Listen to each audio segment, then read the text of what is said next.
Alright, Shiki. Because you asked, I'll play the song. I didn't ask for anything. Well, I'm playing the song, don't worry. I don't know what this is a reference We're to. playing the song right now. What are you talking about? You'll understand when the video goes up. We're playing the song. Did I even ask, or is it like you're saying I asked and I didn't ask shit? I did the second one.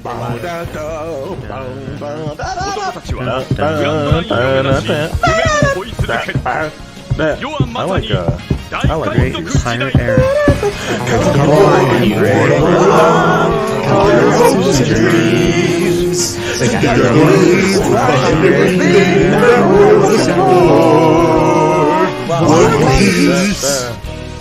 Shout out, yeah. Tony Chopper. This one's for you, Dad. Slow us down.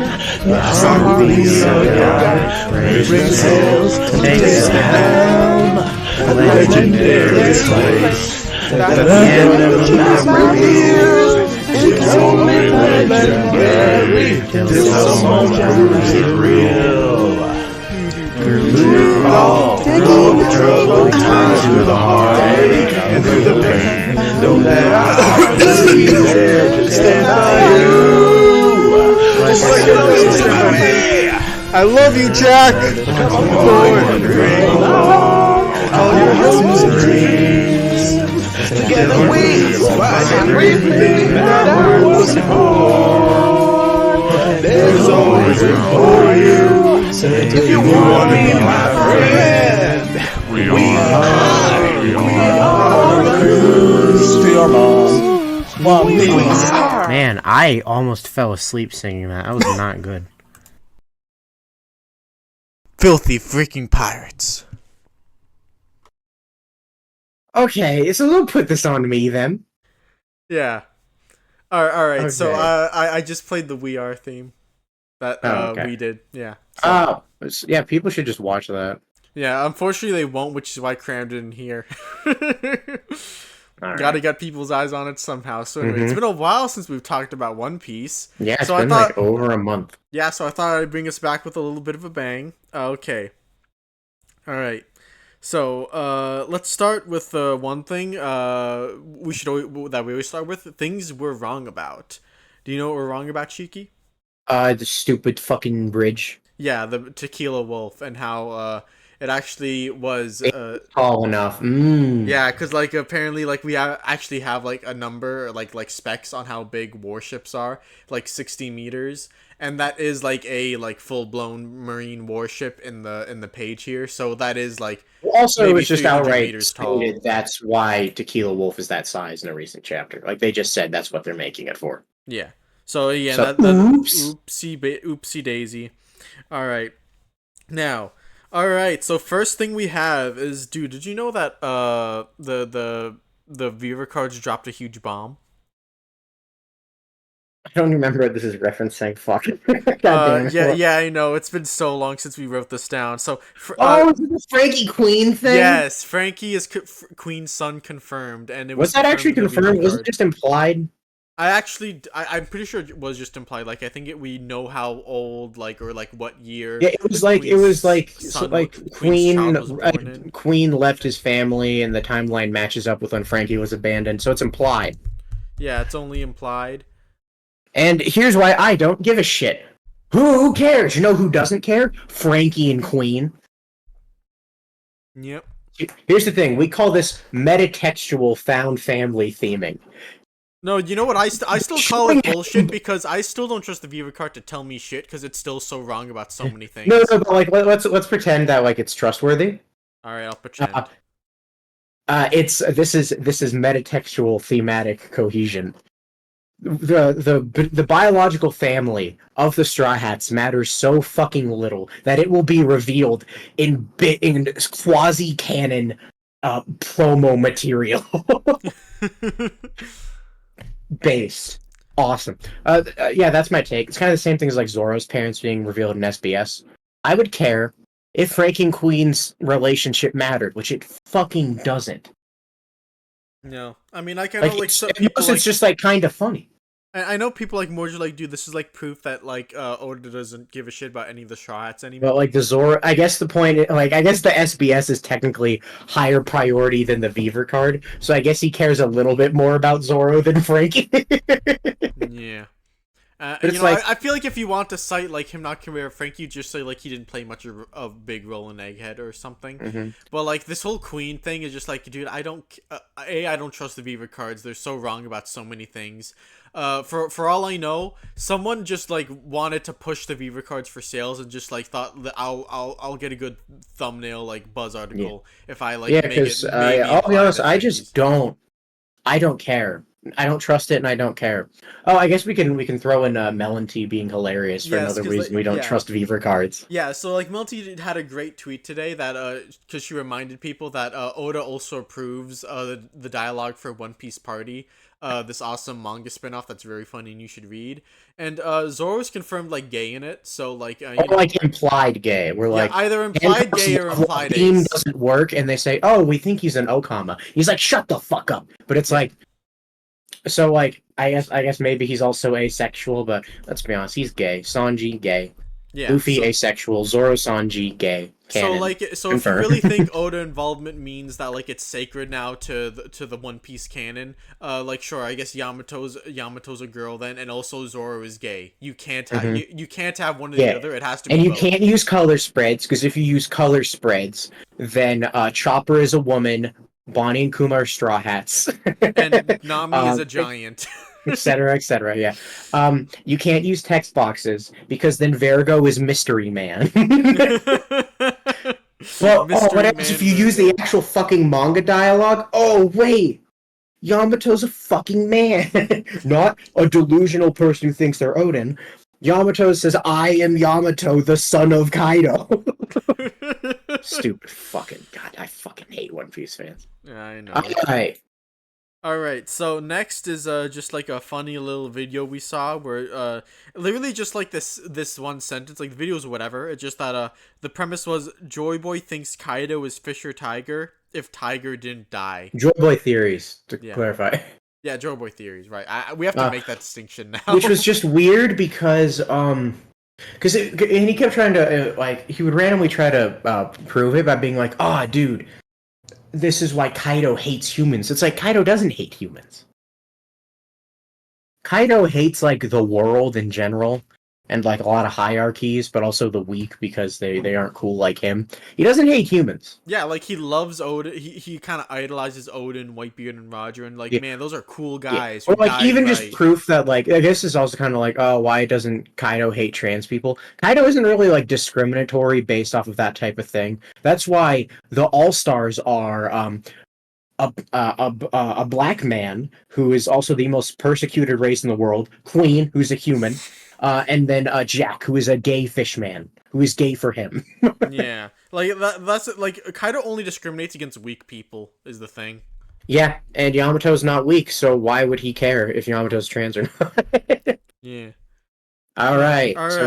So just Kaido isn't Fisher Tiger because Fisher Tiger's whole thing is like he genuinely wants to fight for equality, but his trauma is genuinely like too vast for him to force himself. Whereas also like Kaido literally just like I'm not racist. I just hate. And also, like, imagine, like, Fisher Tiger didn't die. Would he then go on to, like, rule Fishman Island with an iron fist and wait for Luffy to kick his ass? Like, literally, you think that's where it'd go? I think the biggest thing would just be, like, Jinbei's like, I think they could use, like an ambassador. If you want, I could do it. Fisher Tiger's like, yeah, I'm not doing that. Jinbei's like, leave it to me. All right, so we actually have a huge backlog, but I want to try and get through the ones that have been relevant, like, recently. Yeah, that's fair. Like, for the sake. So, like, dude, I can't believe Toei removed all of Garling's quote-unquote aura by giving him light blonde hair.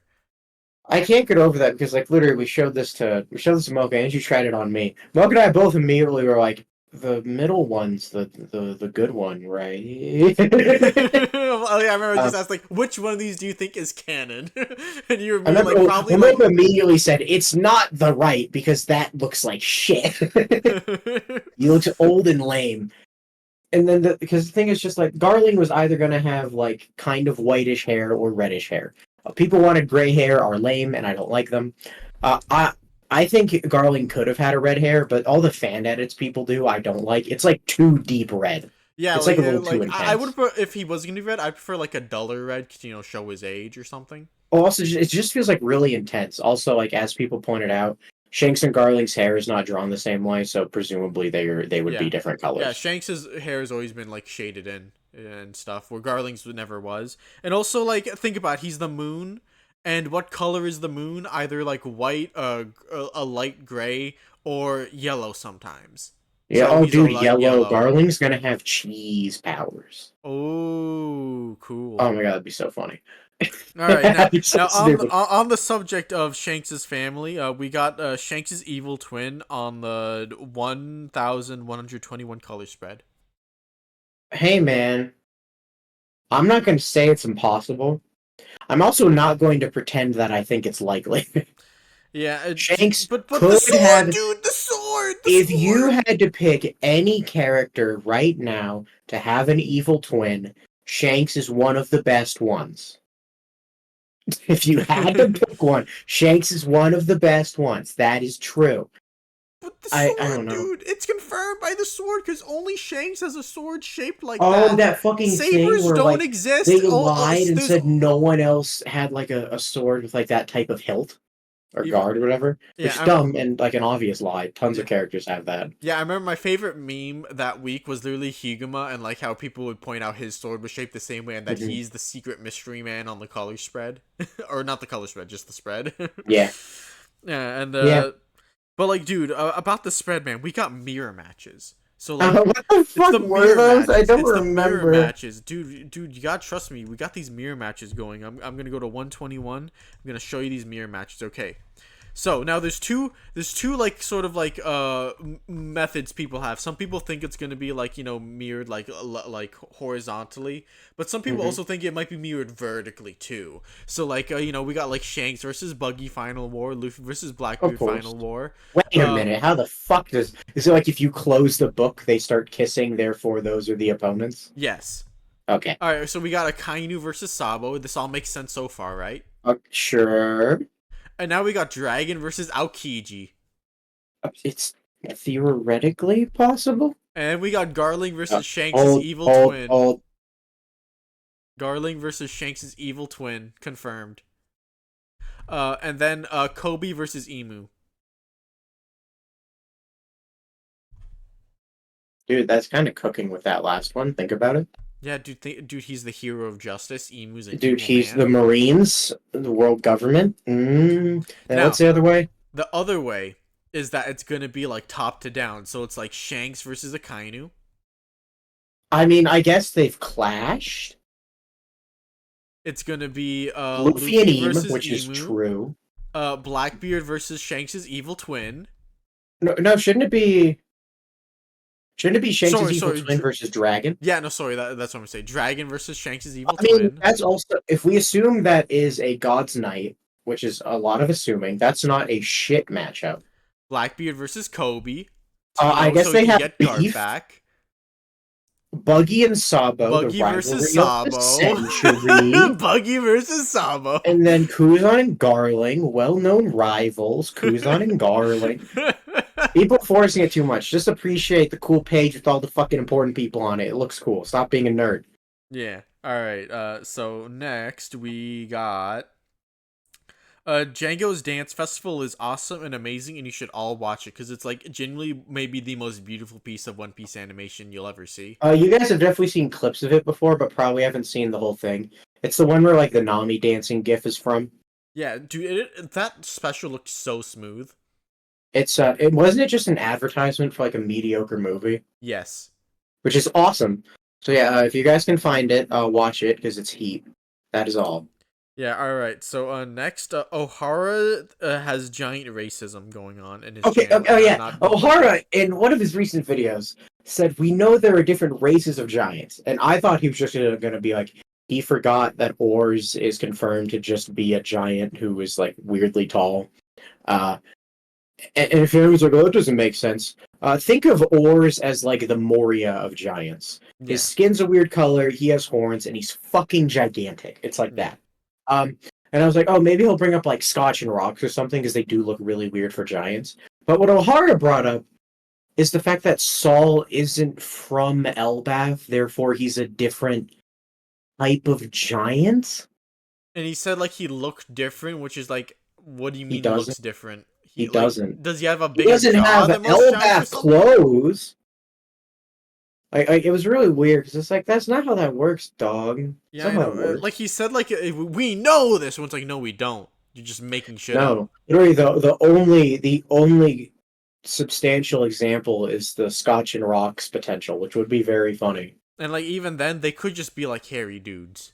Like What if they glued the fur on for like part of the cosplay? yeah, dude. Remember I told you that like if I ever made I like worked on like a serious Sanji Lunarian script and how it's like the worst thing ever. I Yeah. have like this whole section about how like it's kind of cool that One Piece like makes like constructed a world where like discrimination based on appearance is like literally illogical in every way you can imagine. And Like one of the ways even they do more that, than our world because it's so fucking random.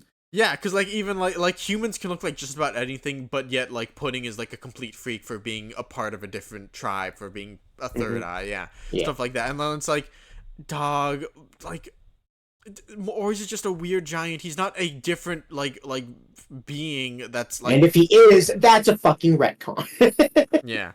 All right. So next is this is an old one that it was just kind of funny to see this develop as Egghead was going on is Kizaru Cope.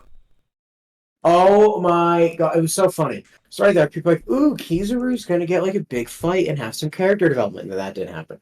And then Kizaru like, oh wait, guys, Kizaru's gonna save Vegapunk. He kills Vegapunk. People are like, guys, no, Kizaru's going to join the Straw Hats and kill the Gorosei. You gotta trust me. Guys, he's gonna the one use who his gave Luffy awakening food. to turn He gave Egghead, Luffy and then food. he's lost too. He's the only You one gotta fast trust enough to him. give Luffy food. And then what did Kizaru do? Kizaru acted like Kizaru. He did his orders to a T, and then was Cried about extremely it. depressed about it because the thing he did was fucked up. Now, like honestly, like that's a completely like perfectly fine way for Kizaru's character to go. I liked it. And it could have happened in Egghead. Not him joining the Straw Hats. That one was fucking stupid. Yeah, no, that's a bridge too far. I'm not gonna be nice to that crowd. I'll be nice to the thought he might defect crowd because I didn't think he would because of like what he represents in the Marines. Yeah. Like if he does, I think it'll be later because he'll defect. I think when the more Marines defect because he represents the most average Marine at a very high position. I feel. Yeah, like someone who's just sort of complacent and like and he says that he's a cog in a machine. He's just doing his job, whatever. All right. So next, like, you remember the bad the propaganda video, right? Yeah, about MHA. So like, there was actually a terrible One Piece opinion in the comment section. Oh, what was it? It was like, MHA makes Americans its peace symbols. One Piece makes Americans its like most evil characters or some shit. Yeah, it's American allegory. One Piece's American analogs are evil, unlike MHA, which is like who's Franky's the American analog? Evil. Franky's not evil. Because like the Celestial Dragons is not evil. No, it's like I mean, King Hamburg might be evil. Actually, I'm willing to believe he is, but Franky's not. Franky's chill.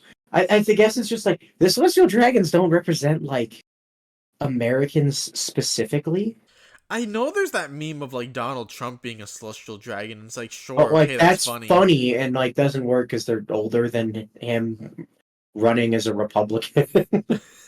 No, it's because it's just like they just represent like upper crust ideas, which kind of draw from everywhere. Yeah, I know. Like they're literally like an amalgamation of like every like 1% you can imagine. Like they're royalty, they're considered gods. There's a religious aspect to it. There's they have the most money in the world. They also like have the highest positions in government and power and all that. Like it's all just rolled into one. I'm trying to think like who else would be an American. Kaido's not an American. Kaido is like. I know a lot of people said Mongolian. I remember a lot of people said that. Because the idea of like raiding Japan, I think, like raiding feudal Japan. I think so. It's like they tried their best and got fucking murked by storms like 3 times. They're like, fuck that. And also he has like a biker thing, which I guess you could say is kind of American a little, but also is like very British and Australian, so like not really. Well, I mean, the biker gangs exist in Japan, don't they? Yeah, that too. Because the Yankees. Although Yankee is supposed to be like American, so like whatever. Big Mom, no, because she's Alice in Wonderland. I guess you could also say Disney Princess, which is America coded, but also like Disney Princess stories and Alice in Wonderland, off of like European stuff. countries. So like that doesn't make sense. Yeah, no, you can't really. And then you can't say the Admirals, because the Admirals are the most Japanese One Piece characters. I know, literally based off of Japanese actors, all of them. Like, literally, they look identical to them. It is, like, one of Oda's most impressive things, that he cartoonified these people while still, like, they just look identical. It's horrifying. Kizaru specifically fucking scares me with, like, how spot on it is. I guess, like, working backwards, Dofi is definitely not American, I don't think. Like, he's Spanish. Yeah, he's supposed to be He's Spanish. a Don Quixote. Yeah, and then you got a Caesar Clown, who is nothing. Yeah, and then you got Hody Jones. You got Caesar, Hody the Jones. evil Caesar, the Italian. Hody Jones, as we all know, fishmen are all American analogs, of course. Yeah, because civil rights. Hody is not coded as anything except a drug abuser.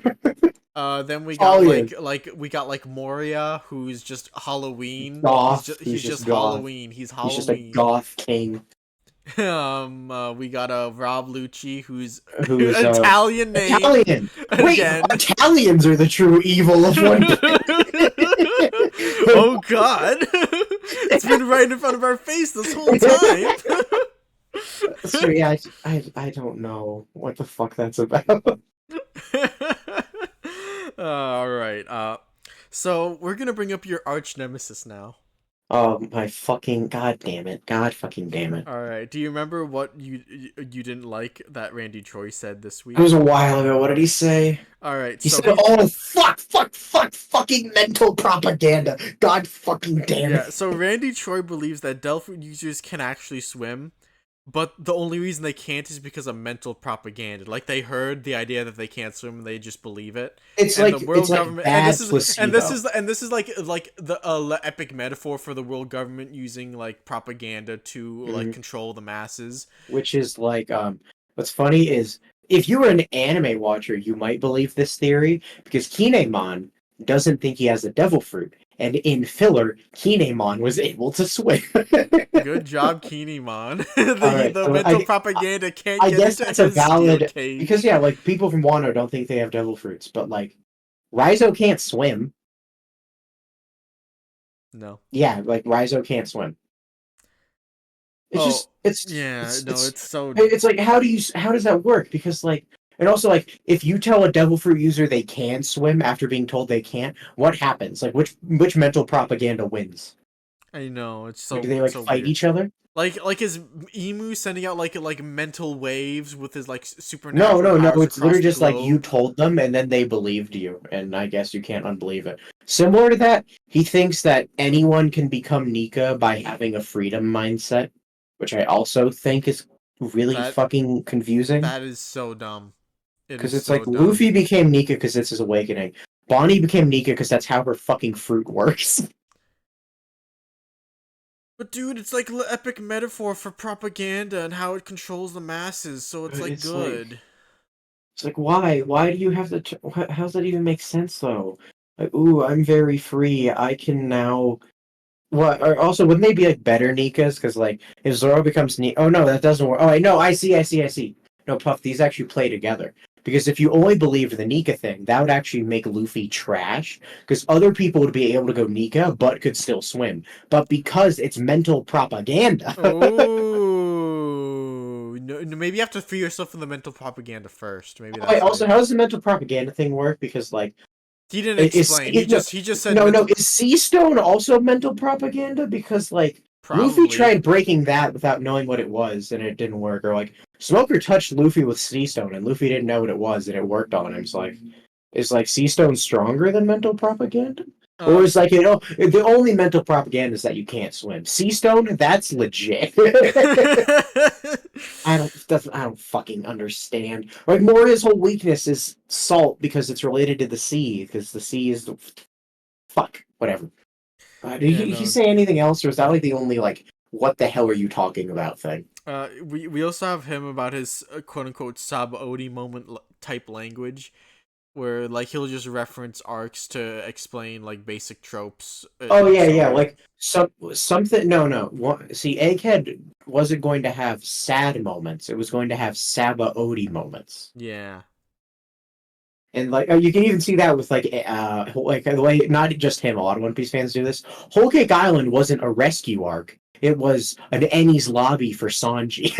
Yeah. Yeah. Yep. It's just like annoying. I It's guess like like again no, like it's like I get like there's parallels galore in like One Fishman Piece. Island and Arlong Park are parallels, absolutely. Yeah.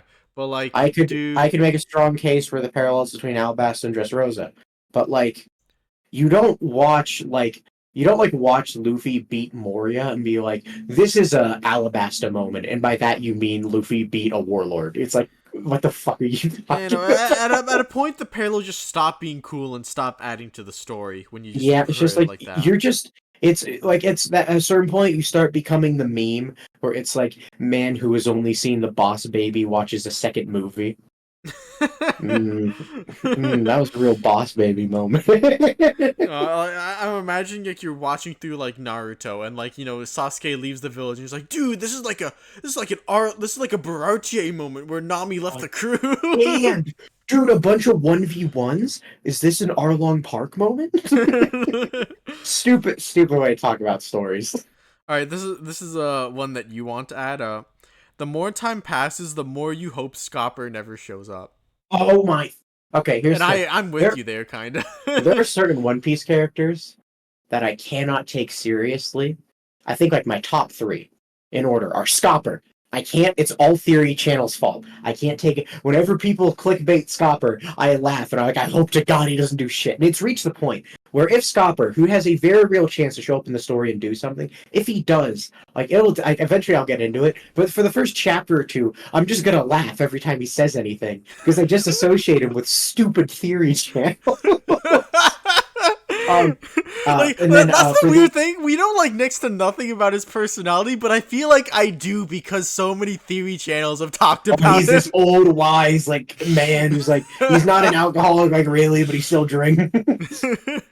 he's like kind of trickster. Anyway, second for literally identical reasons to Scopper is Kong. When Kong showed up during Kuma's flashback, our whole Discord server was like, "Oh my god, it's Kong! Holy shit!" The strongest Marine takes the scene. Oh my god, it's Kong! Because Kong is another like he's not gonna do shit probably, so it's just funny. And I then assume third, he'll job to someone. yeah, maybe if he even does anything. And then third, this one is our fault. Is fucking Rockstar. This is just because Rockstar is just like a funny So little dude. funny. It's me, Rockstar, one of the greatest upcoming rookies, here to tell you what for, Whitebeard. And Rockstar's also so easy to theory bait with. He's Kid's brother. He's Shanks' long lost son. He's Rox's kid or grandkid. You could do so much bullshit with Rockstar. I love him so much. I know he's a cute little guy. I got so sad when Ben Beckman cut off Kid's arm and not Rockstar. That made me so fucking sad. Like they should have left it ambiguous. Leave it ambiguous so I can say it's Rockstar, cause that's the funnier answer. How would Ben even chop off his arm? He He doesn't just have a shot it off. sword. Lame. Let Rockstar do it with his big sword. All right. So yeah. All right. What's next? All right. Next, this is one that I added. It's like we were watching some like theory channels, and it's like it suddenly hit me. I've never seen a single theory of people trying to guess about the Navy's inception and like whether or not it was always a part of the world government or not, or like stuff like that. Like I'm sure people have, but like it's clearly not a big thing because you don't hear about it. But like I swear, I don't think I've ever like heard Joy Boy or Morj or O'Hara like even. I guarantee Joy mentioned. Boy has because he has 500 videos. Yeah, no, probably, but it's just like That sounds like something like like when I thought of it, I'm Like like, wow, it should want to be know like now. That it could be should be like super interesting. yeah, Way like more it interesting than should be like a Scopper could who ever was be. Nika level topic because it's really fun to talk about. I And know. it got way more fun to talk about when they added the whole fucking what did they add? When they added the whole thing about like Joy Boy was the first person to be called a pirate. That adds a lot of really interesting layers to the Navy. It's like, was the Navy made to counteract pirates? Does that mean Joy Boy was in a sense the why the Navy was created? Stuff like that is really interesting. Yeah, or like was like the Navy just like, what was born out of the 20 kingdoms? Like when they cobbled their armies together, is that just did they just suddenly start calling that Yeah. the Navy or what? You know what would even be crazier? What if the Navy was like pirates affiliated with nations who then became the government, meaning the warlord system was actually how the Navy started? It could even be That'd be something like that, fun. There's which would be so fucking yeah, I know. crazy and cool. Like I just never considered all these fun possibilities for like what it could have been because no one ever talked about Like before. we're not saying no one does, but like not that many people do. I know. Bring that up in your theories more, Yeah, please. Please. do more. Yeah, add some spice to If your we're, if we're theories, if we're please. gonna be forced to watch them every Which week, we're not, but well, we're pretending we not, but are. like pretending we are, because like we do bad One Piece opinions, so we pretend that we're forced.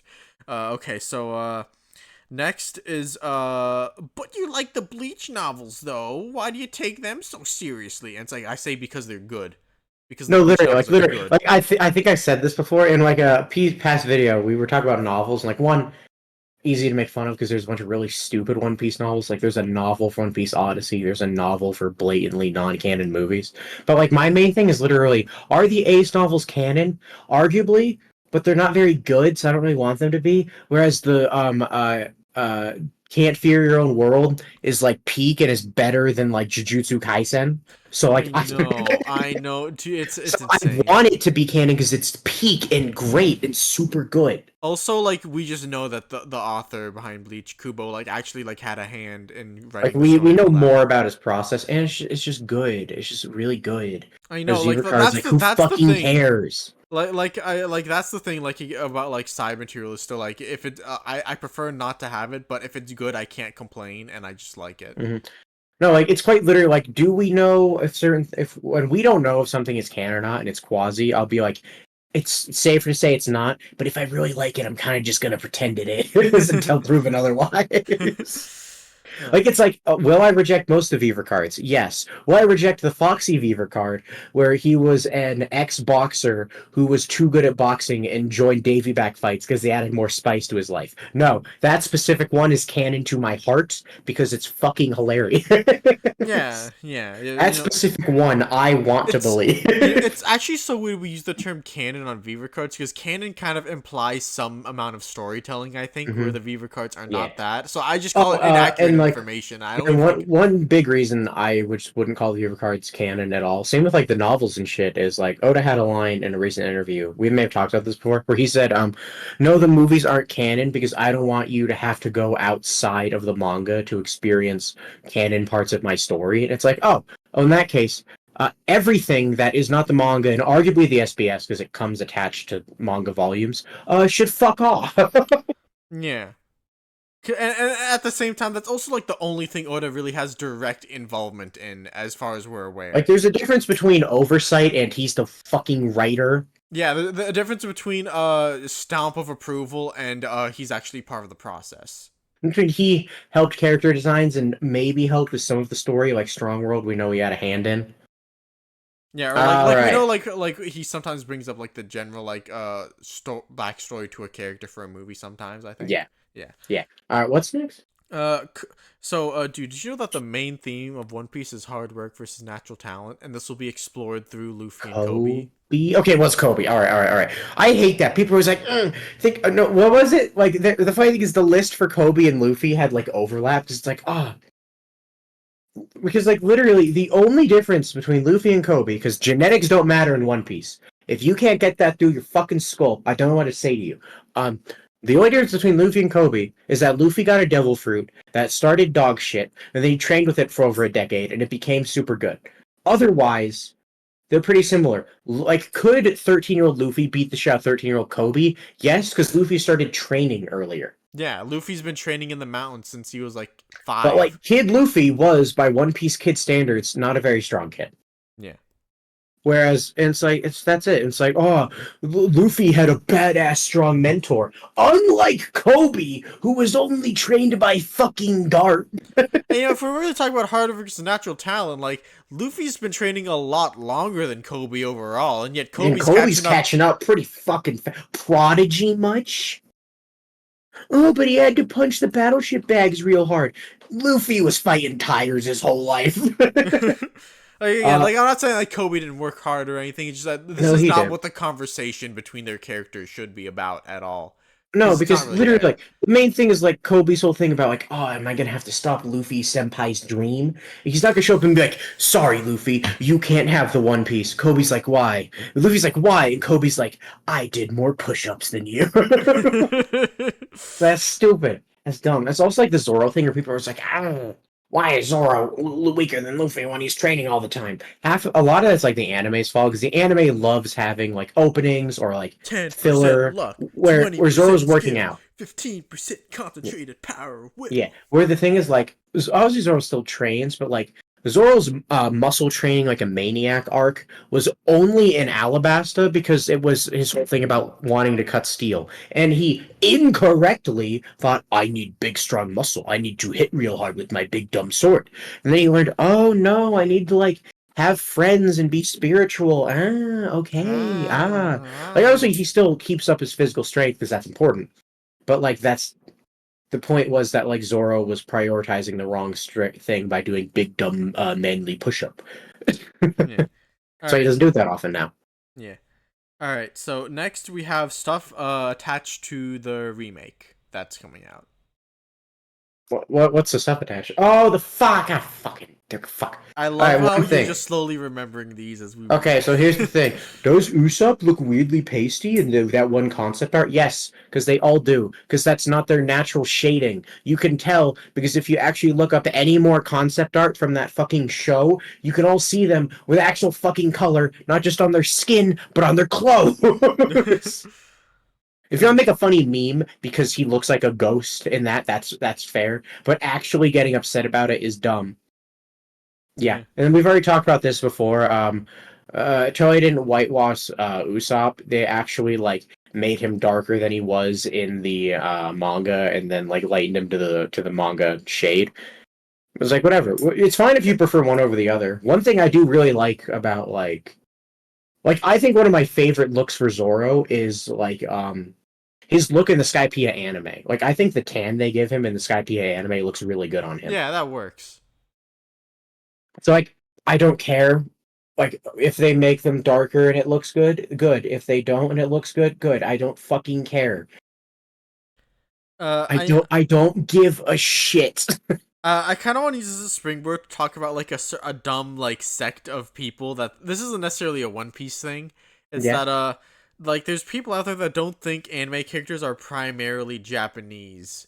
Oh, like, they think they're all white? Yeah, like I remember they point to Sailor Moon a lot, be like, she has blonde hair. Like, how is she not? Oh, why did the fucking moon god reincarnation look weird? That doesn't make any sense. It's just like dog. They just give themselves funny hair colors sometimes. Usagi is friends with Ami, who has blue hair. Yeah, literally. That's not a natural hair color. What's funny is even that in Sailor Moon, there's like an in-universe explanation too. These are literally like reincarnations of gods.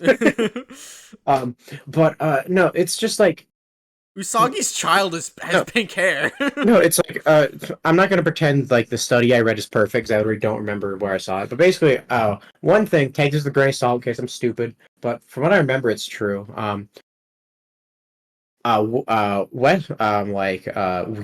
just use like Europeans and East Asians as example. When they both draw themselves with roughly the same eye size, but what happens is Europeans will draw East Asians with very small eyes, and East Asians will draw Europeans with big fucking fat alien eyes. Yeah, it's almost like things are relative, right? Yeah, it's cool because that means everyone, when they like picture a human, kind of pictures a similar thing. And then how they picture people that they don't look like the in-group they're used to is where they add exaggeration. I think that's cool and interesting. And it's also just a very long-winded way to say, shut up. Fucking who's a jet like fucking I don't know, like Kirito is not white because he has big eyes. Kirito has big eyes because he's supposed to look like a girl. Get it right. I think Ichigo is another one that a lot of them point to for having. Oh, that's because they call him like an Aryan king, but just because he's hot. He's a jacked man. Ichigo might be half German, maybe. It's hard I don't to tell even think because that's like true. I'm pretty sure like his mom is just like a Quincy who from like a Japanese family. his family. Yeah, no, I said might, big might, big might. Although, really, if you want to You're read gonna tell me correctly, someone named Ishin, who's a literal Shinigami god of death from Japanese or like not Japanese but like Buddhist folklore is supposed to be white? Get the fuck out of here. no. See, no. The best Ichigo reading though is that he is Japanese because of Ishin, German because of Masaki, and also Spanish because of white. That's the correct Ichigo reading.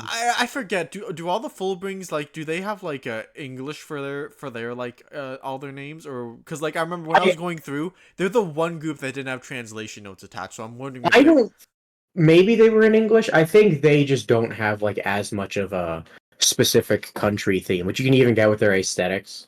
Yeah. Okay. Like Yeah, Yukio's that makes pretty sense. fucking Japanese, but the butler guy, Giriko or something, whatever his name is, you could read as maybe a bit more like English coded. Yeah, I just think it's funny to imagine. Ichigo became like a quarter white the second he unlocked his full brain. His German half split. He's now half German, half like British or something. Yeah. Except no, wait, his full brings a fucking Manji, so that doesn't even make sense. So that's very Japanese. Whatever. No, Stupid. dude. It's based on the No, it's not. Shut up. All right, what's next? All right. Next is about the live action. Season 2 is coming out. People are excited it about. Seems like it'll have better pacing, which is kind of cool.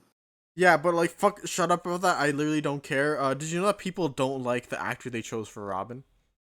Here's the thing: we heard the controversy, and we're just like, "Oh, is she like not dark enough or something? Who cares? Whatever." Yeah, because like the original like anime had Robin dark skinned in Alabasta, so like, are they like saying like citing the anime as like we thought it was not that being maybe? accurate? No, it's fucking weird. No, it's just stupid. It's just dumb. It's like Robin's actress is from Russia and hasn't condemned the war, therefore she's pro-war and isn't allowed to play Robin. Some stupid, dumb. Who gives a shit? I know. Who fucking cares? Who fucking cares? Shut up. You're weird.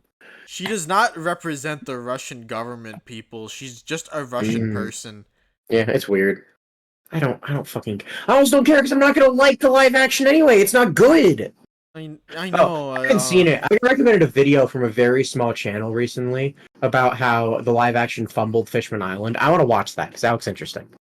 Fishman Island. You mean Arlong Park? Oh yeah, fucking goddamn it, Arlong Park. Yeah, about how it fumbled it, which it did objectively. Yeah. All right.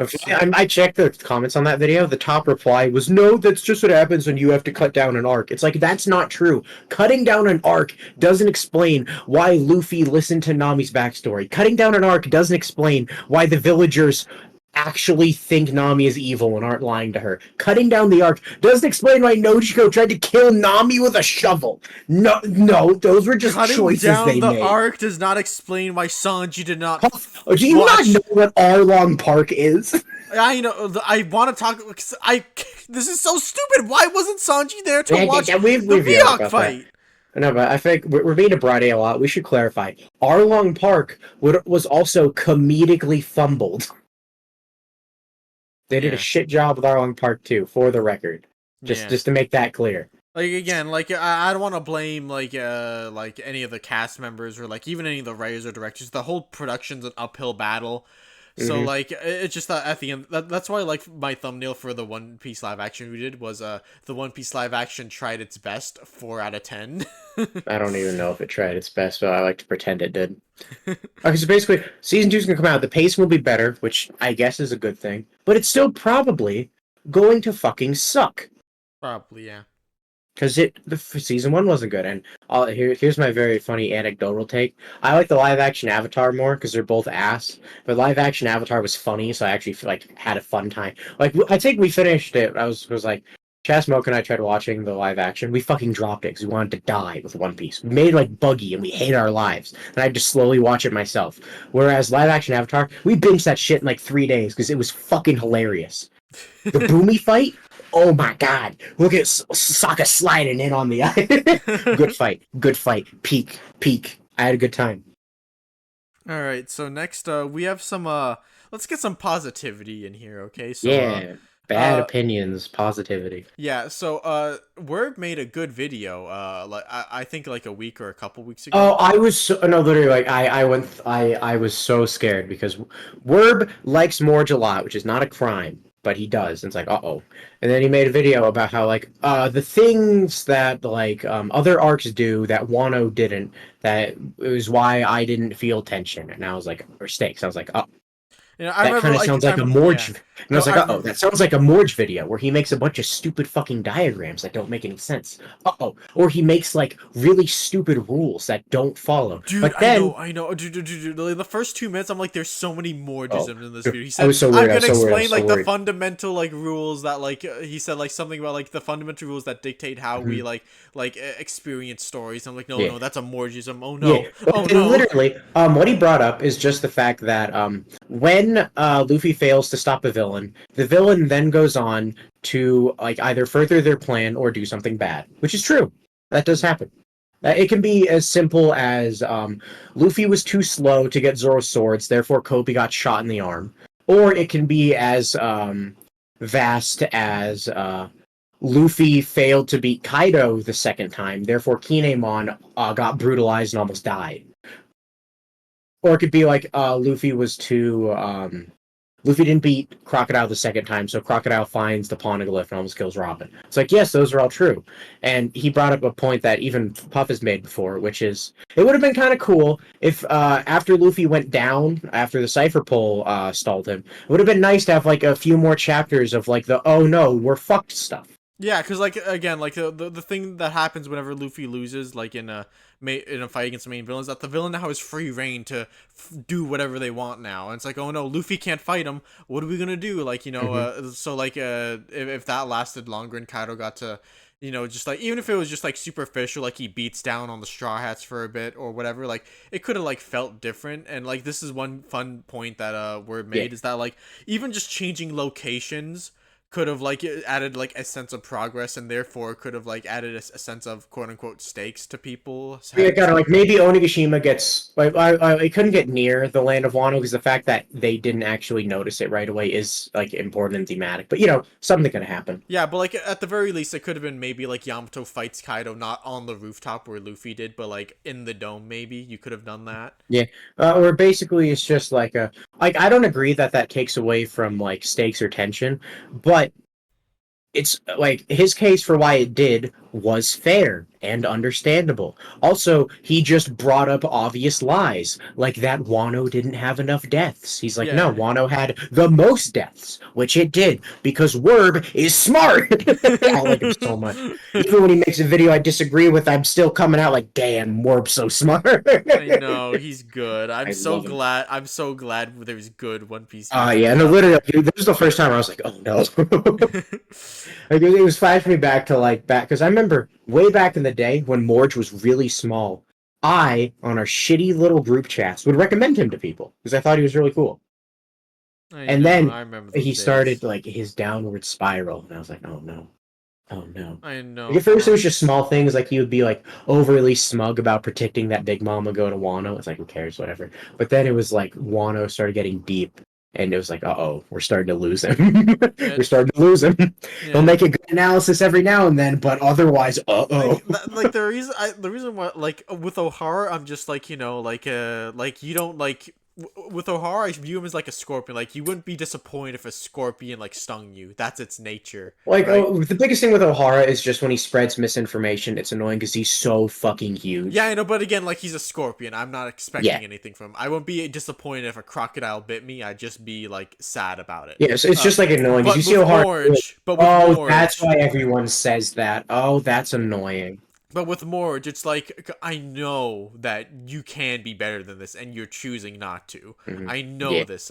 And, like, Yeah. even with Ohara, like, I know Ohara has, like, a normal brain in his head, because, like, he has Ohara this... and Morj used to do a podcast Yeah, together back yeah. when they were both normal. Yeah, it was called the Wano Report, and you could, like, you can probably look it up, the Wano Report, and it's literally just two guys talking about One Piece, and they do a fairly good job, or at least from what I They're remember. both pretty smart. I only Yeah. watched, like, 1 or 2 episodes, but I liked it. Yeah, and then like with and then Ohara decided I'm gonna become a YouTube sensation, and you know, And become he those... did, and yeah, good for him.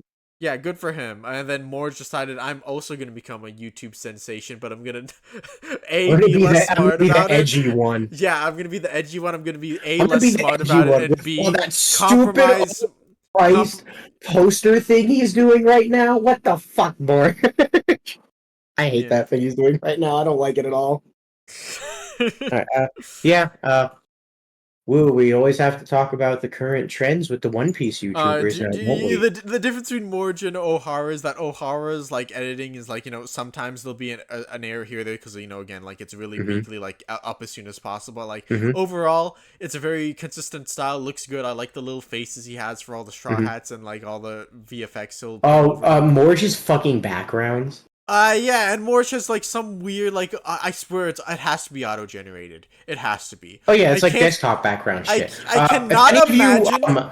this is really distracting to us. If any of you just like for fun, watch a new Morj video and look at the fucking background animations. They are distractingly dumb looking sometimes. I remember the worst one was it was supposed to be like a small drop of blood or some like vague liquid comes down and then spreads out. But the thing is, because he had a picture in the middle, which you're supposed to, you'd see it drop down and then you'd see nothing and then you'd see little drops come out the bottom and it's like that is so fucking weird. I cannot imagine that like a human has like a desktop folder full of these things and is like, I want to use this one for this segment of the video. I believe that in the sense that maybe a human gathered them all in a bunch and then throws in random ones. Yeah, maybe, Like, but I can't. It's like, oh, he's talking about the sea. Do the fucking water one.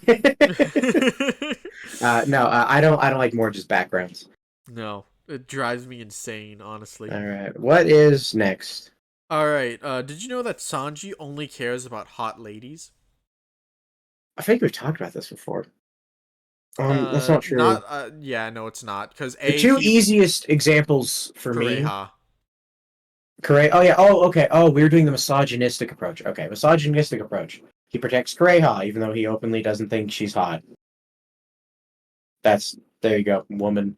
Or like even the anime fucks this up, but in the manga, Sanji thinks Okama are ugly and he doesn't want to touch them. But also he treats them like ladies, so he never fights them. Yeah. In the anime, he does. Stupid, fucking hate the anime. And then also just the whole thing of like Sanji also protects men. He's just insecure about it. Because the two that I always think of are one, Fishman Island. Why does Sanji go and get his fucking lungs exploded? Because Zoro's about to, and he's like, oh shit, Zoro will die if he tries that. I need to go. And then the second is like, this is one everyone remembers. When Sanji's I need a light was him saving Usopp. Yeah. Because Sanji's chivalry and like his need to save and self-sacrifice goes beyond genders.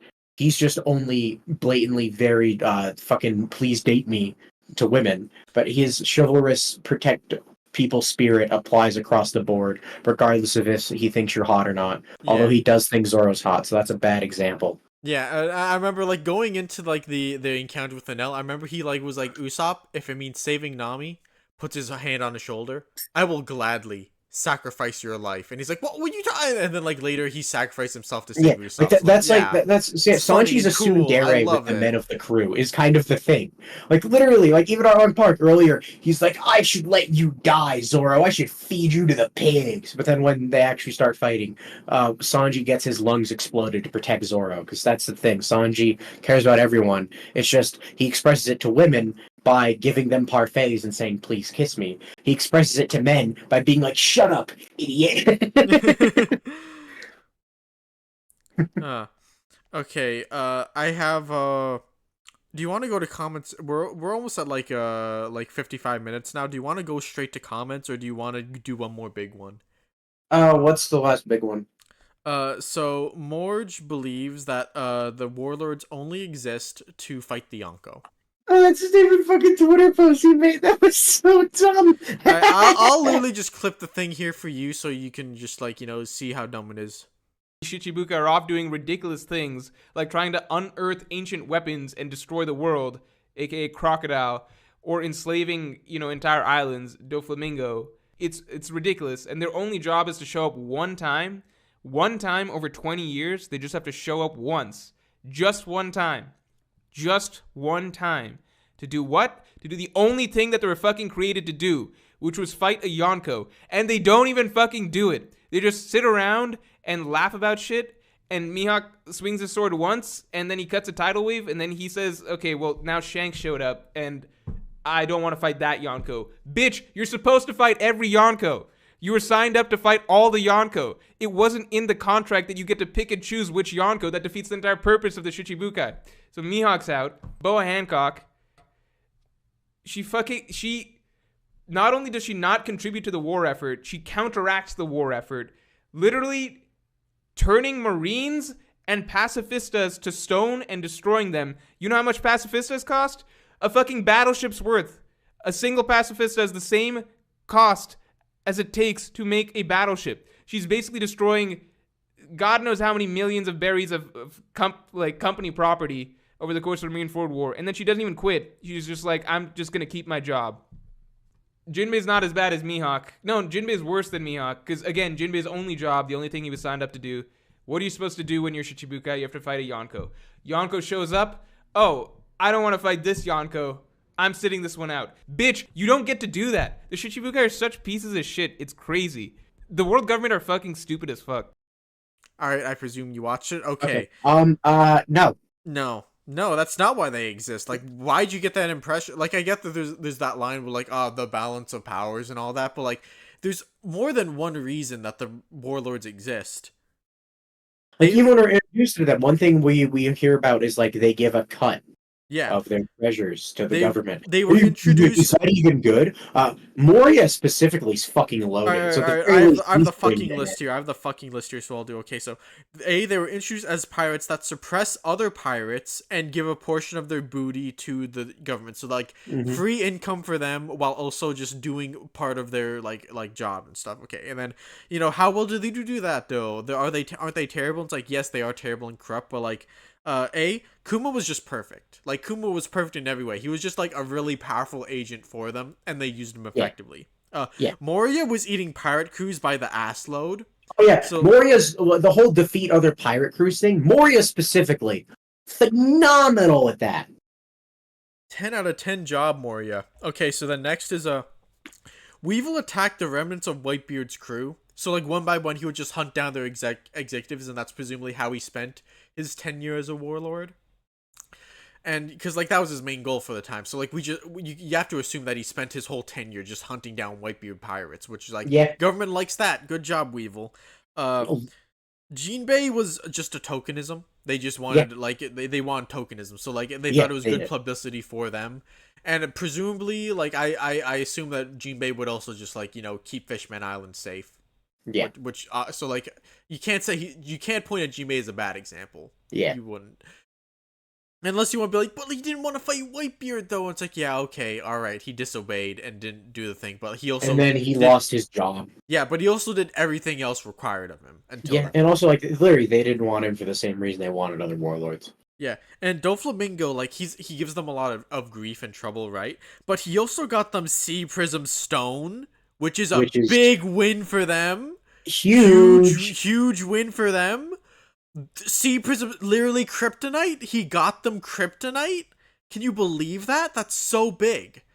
Yeah, And it's just like Dofi's annoying, but also he's an underworld broker, so obviously he's incredibly useful. I know, like presumably he also just got them a shit ton of weapons from Kaido's like factories and shit. Yeah, just shit like that. Yeah. Okay. Then what else? Crocodile again, like pretending over their kingdom. That's bad and all that, but like he was at least pretending to fight pirates for a long while. So like Well, he would fight them. He would just do it under the guise of I'm a hero, when the actual thing is just you guys are so annoying. Get out of my territory.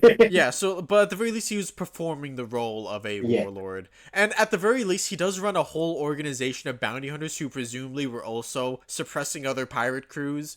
So, there you go. Probably good. Oh yeah, and then Mihawk. Two things with Mihawk. One, as we saw with Krieg, when Mihawk's bored, he will just bounty hunt. Yeah. And then two, probably the bigger thing, Mihawk used to be called the Marine Hunter. So the fact that he's now under their flag is like pretty nice. Yeah, Mihawk is so strong. The mere fact that he is not acting against them is a win in of itself. Yeah, so good for them. And then Law had to offer 100 pirate hearts to get his job. So like, that's at least 100 pirates he killed just to get the job. Yeah, that's a thing he did. Also, like this is kind of a technicality and was like against the rules for a warlord, but like his goal was to defeat Dofi, who was another pirate. Yeah. And then who else? Buggy, my king. Yeah, I was gonna go to Teach next, but Teach gave them Ace. Which again, big win for them. Which is how he got his job.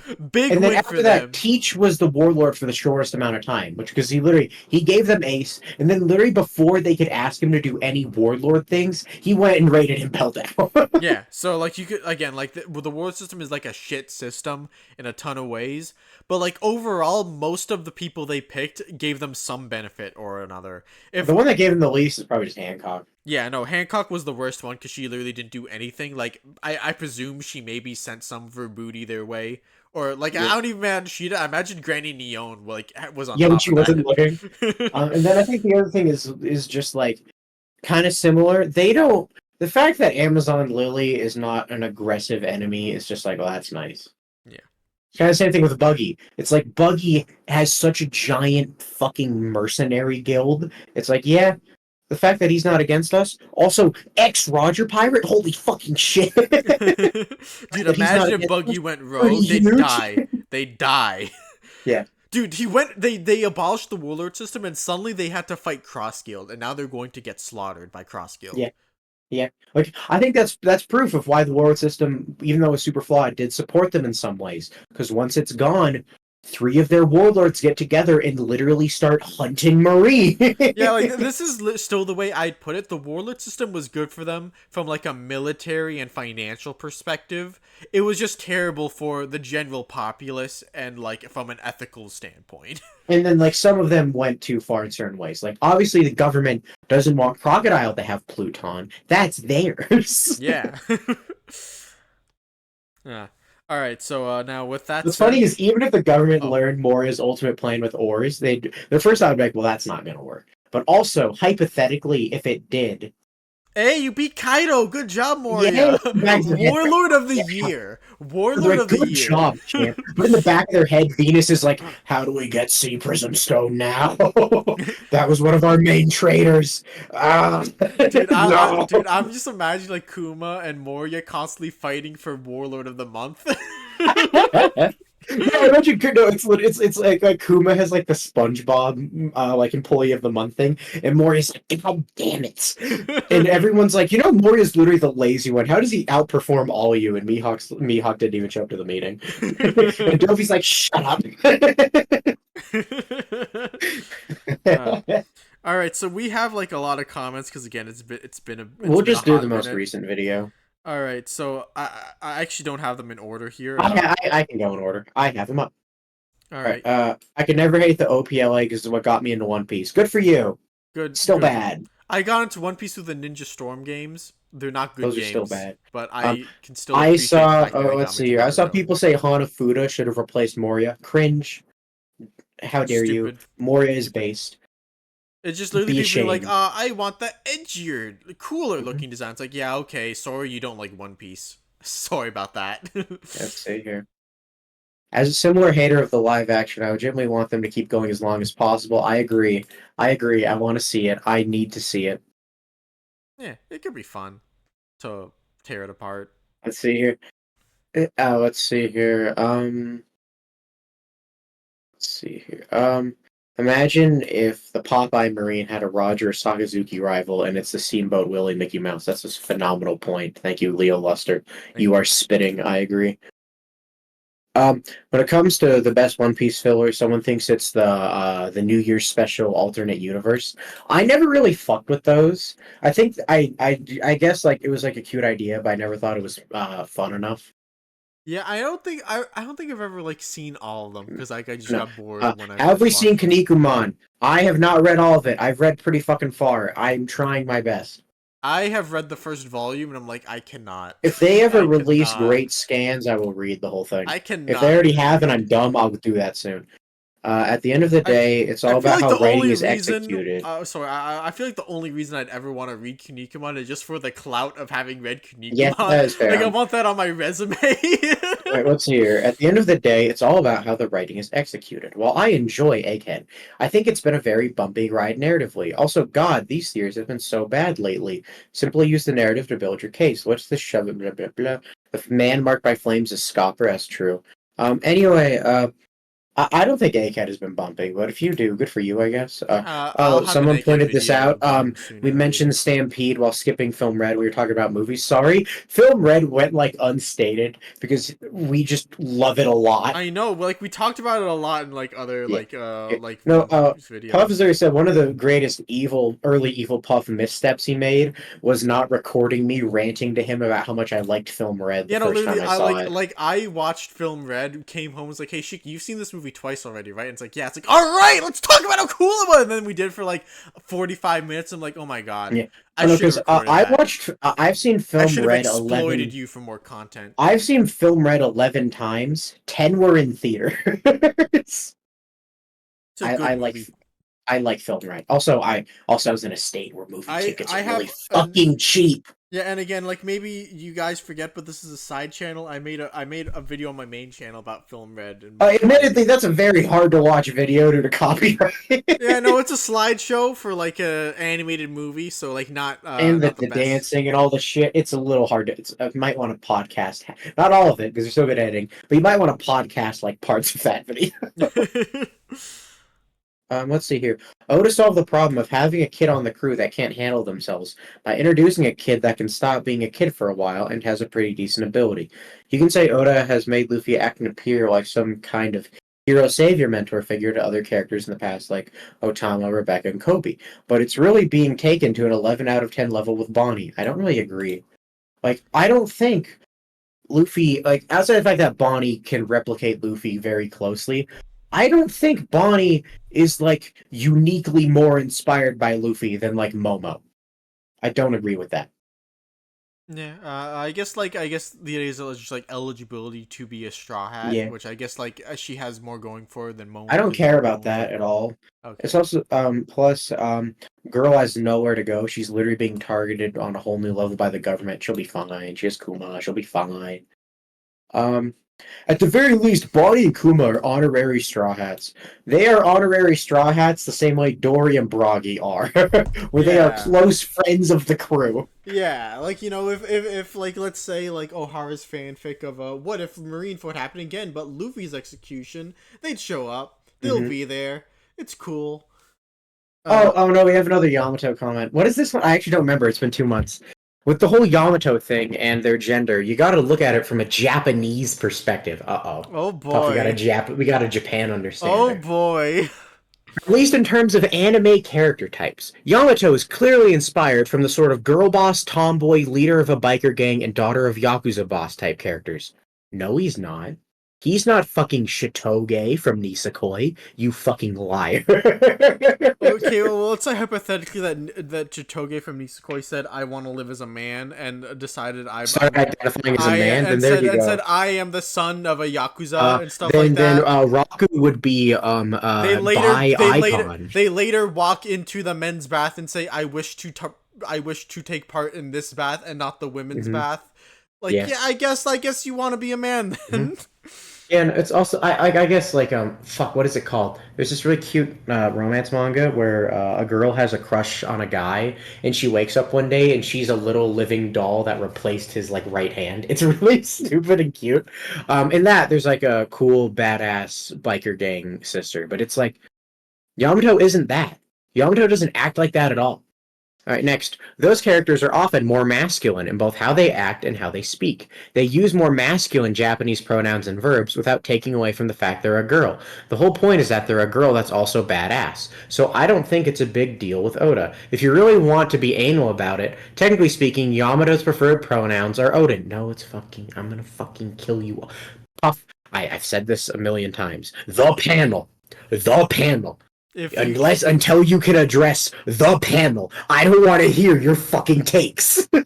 Yeah, I know, because like Yamato yeah, because I've seen you and in all these comment threads, and like I've seen how many you've partaken in, and still you tell me that no one has directly addressed it. They just like deflect. No, they just say, "Oh yeah, what about the color spread?" Or like they'll be like, "Well, what does that have to do with anything?" It's like, what do you mean? This is the panel.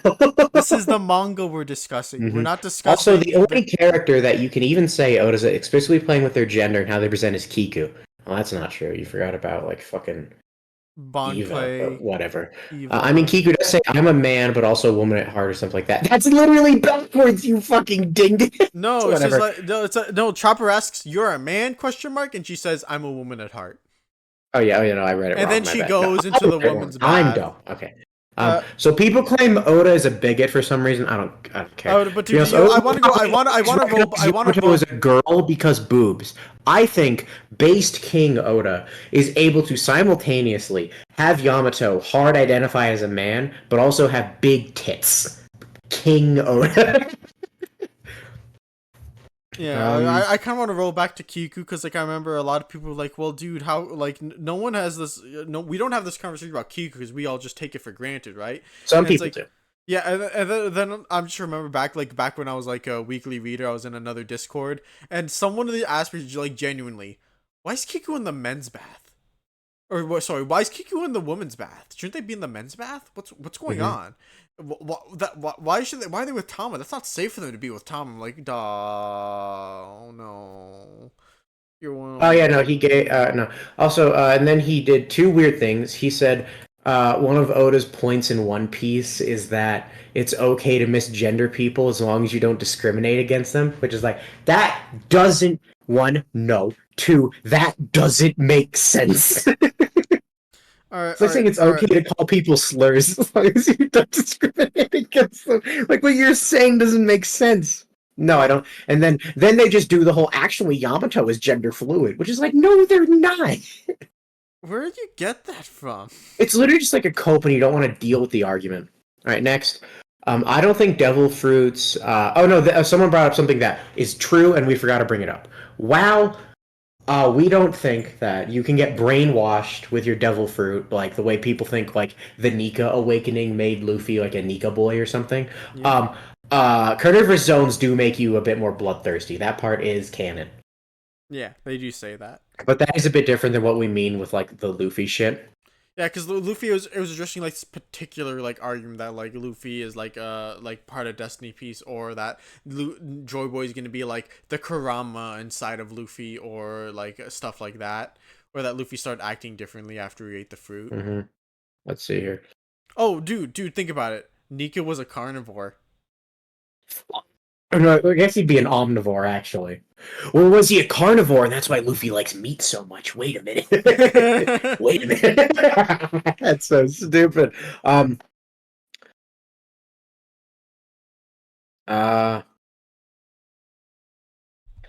Someone said, I love that y'all don't misgender Yamato, and someone replied, yet to watch the video. Did they refer to her as male or female? Fucking... I love that the fandom is so split they don't even know what we mean when they say not misgendering. That's really funny.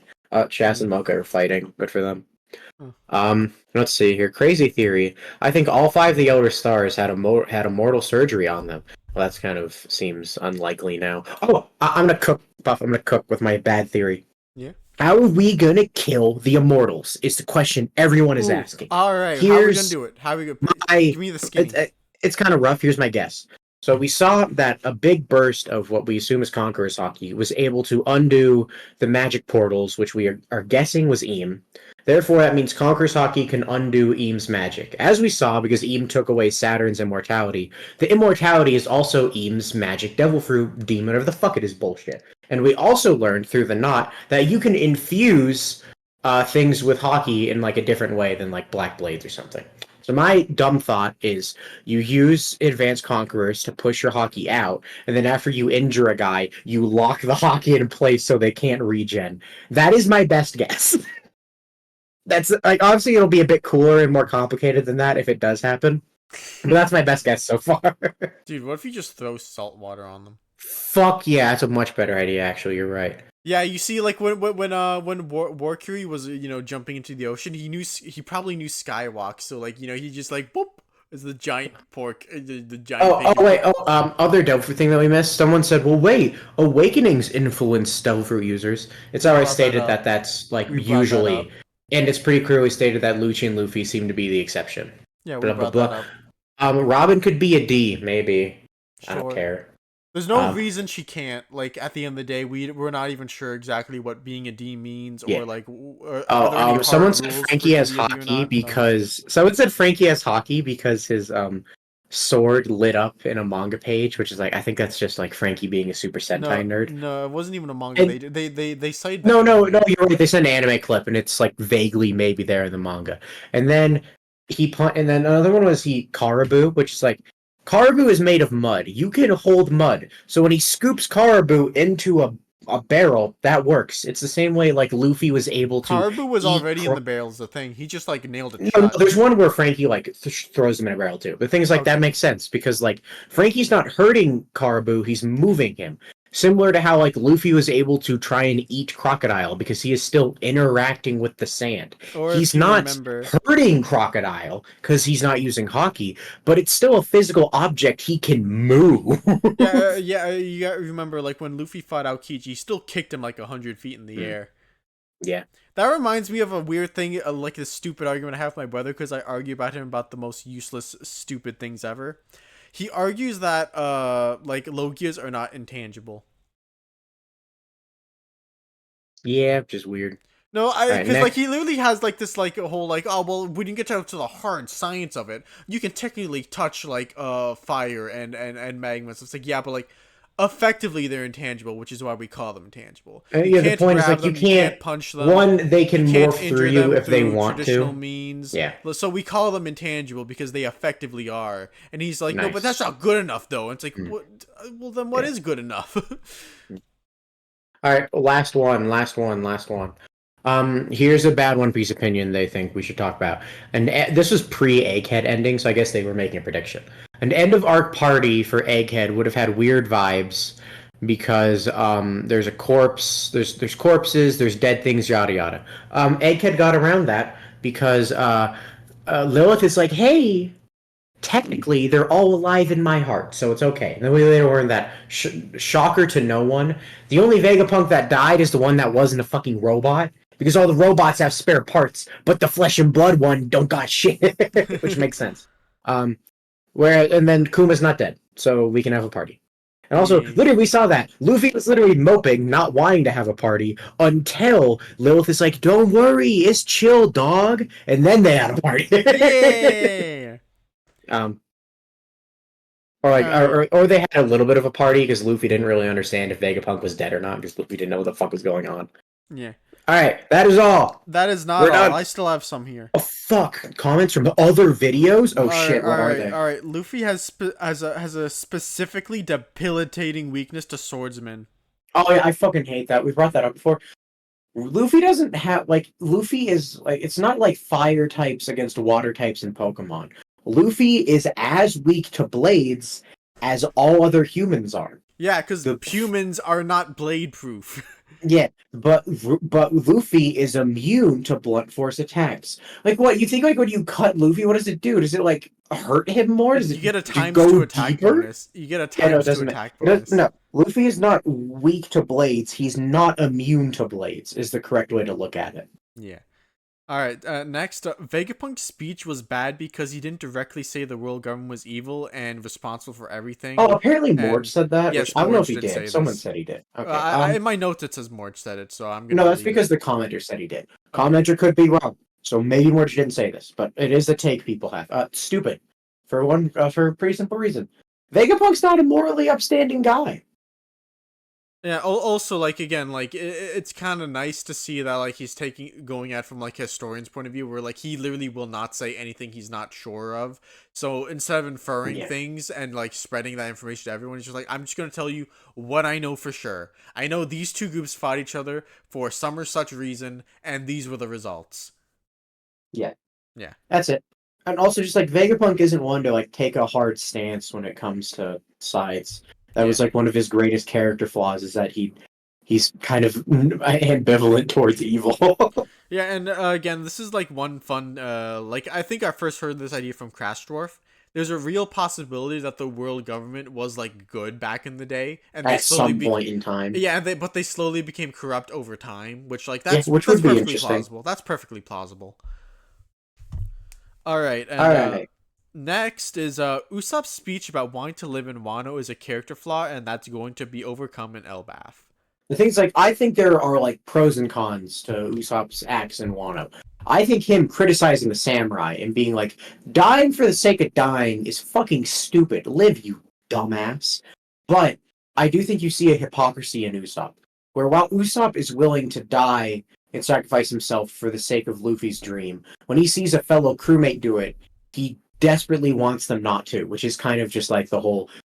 It's actually similar to Luffy's flaw, where it's like he doesn't want people to take on the burdens he gives himself, Yeah. which is interesting. And I think that will be addressed. But I don't think Usopp's whole thing of dying for the sake of dying is fucking stupid will be challenged, because he wasn't wrong. Izo literally showed up, saved him, and said, "Go forth, future generation of snipers, I will save you guys." And that's the point. Kiku and Kinemon were gonna die fighting for the sake of it, while Izo died to save 3 people, 2 of which are basically his family. One of which literally is his family. The other may as well be. Yeah. So yeah, no. I'm sure like it'll come up in Elbaf because Yeah. giants do love the whole Anawabaru death thing. Yeah, I assume he might have stuff with Loki where it'd be like Usopp's definition of bravery versus the giants and how maybe they don't line up perfectly. We'll see. It'll be cool. Yeah. All right. So I'm gonna skim over this one now because it requires research. Oh no. It's What is it? Arthur's calendar. Oh, I saw that. If that's true, it's hilarious. But I do Yeah. agree with the general thing that like the birthdays we get in SBS and Viva cards should be read the same way the canon the canon native countries should, where it's like don't take it literally because like it doesn't make sense because like how often are months ever brought up in One Piece? Like as Like in units what of time. month it is? I don't think so. Maybe like the thing is, I imagine they do like come up in like puns or like characters' names and stuff. So like, Oh yeah, no, yeah, but like literally like what month it is. I don't know if that gets referenced. yeah, I'm not for- going to hard say months don't exist in One Piece because I might be forgetting. Yeah. But the point is just like there's a very real chance that the birthday shouldn't be taken hyper literally. It's more just a fun thing. So a kid can be like, "Oh my god, I have the same birthday as Franky. Country. That's so cool." I have the same birthday as like I think someone lame as shit actually. All right. Next is Hattori is Lafitte. That's true. Which is true. That's It's a- been that's a confirmed good point. already. It's been confirmed Yeah, already. that's a We good can move point. on. He just is. So I guess, And like, anyone who so denies I guess that is a the- coward. I forget, when was that confirmed? Was that confirmed before or after this comment was made? I'm not sure. But anyway, he was right either way. So he either predicted right he's or true. it was yeah. All right. So next is someone about Sanji Lunarian as a comment about the one way it's plausible, and I have mentioned this possibility to you long before. Yeah. The least stupid way to make Sanji a Lunarian is to make Sora like a quarter Lunarian or something. And like, oh, the genes were passed down through her to him, and his maybe fire the comes from genetic his mother. made them like stronger than they normally would have been, or something. Yeah. And just like, okay, so like as long as it's not part of Judge's science and you like make it a gift from his mom, because again, Sanji's emotions was a gift from his mom. She like gave herself the medicine that nearly killed her in order for at least one of her kids to have emotion. So like again, like as long as you have it be like the origin comes from something his mom gave him and not from Judge's evil science, then like yeah, it stays consistent with Sanji's character. I think it's needless and you don't need to do it at all. But like if Sanji has to, don't need an explanation. Yeah, and they're not. And the thing is, they still don't like line up with how Lunarian's fire works. Like Sanji still does not like all those problems are still there. But like if you had to make Sanji a Lunarian, this is the least dumb way to go about it. Yeah, I agree with that. All right, is that it for comments? There's one more, and it's just about how a lot of people made the comparison to the strings in Weather Area where Nami spent the 2 years training. That could be relevant. I don't know. I'm not gonna. Maybe who knows? I'm not gonna make a strong case or not. Who knows? Oh, but I kind of just thought that like it was a reference to the whole like you tie a knot for a promise. We'll see. Yeah, we'll see. But we do get to end on an exciting note. Yeah. Puff read Jujutsu Kaisen. Woohoo! He did it. We can talk about Jujutsu soon. Give us Jujutsu opinions. Next week. I know there's spice. Okay, here's the thing. Don't only give us bad opinions, though. Also give us just like some stuff you like, because we like Jujutsu, but we've been being a bit mean to it in our own discussion. Yeah. So we don't want to. Jujutsu's pretty good. Yeah, I know. Like I had my fun with Jujutsu. It's just that like with the certain topics that we have for the upcoming video, it's gonna skew negative so far. Well, it's kind of like if we made a Hunter x Hunter opinion video, even though we love Hunter x Hunter. Hunter x Hunter fans are smug and dumb and annoying. Yeah.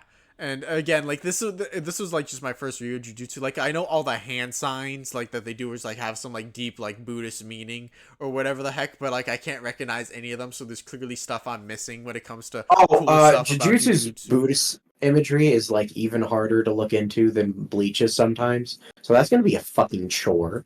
Yeah. All right.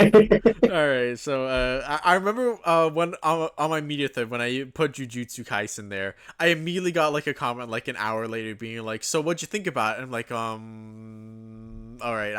I have three things in my mind that I want to say. Either mostly positive, or Evil Puff video soon, or Jujutsu Kaisen.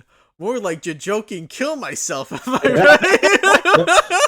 No, because my take, I guess we could see my evolution. My pre-reread take is, I really liked early Jujutsu. I thought Shibuya was generally cool with a couple fucking dumb shit, and then I had no fun with the culling game, and I strongly disliked the overwhelming majority of the final Skuna fight, and I hated reading it weekly. But I know for a fact that I've never thought Jujutsu was a great manga to read weekly.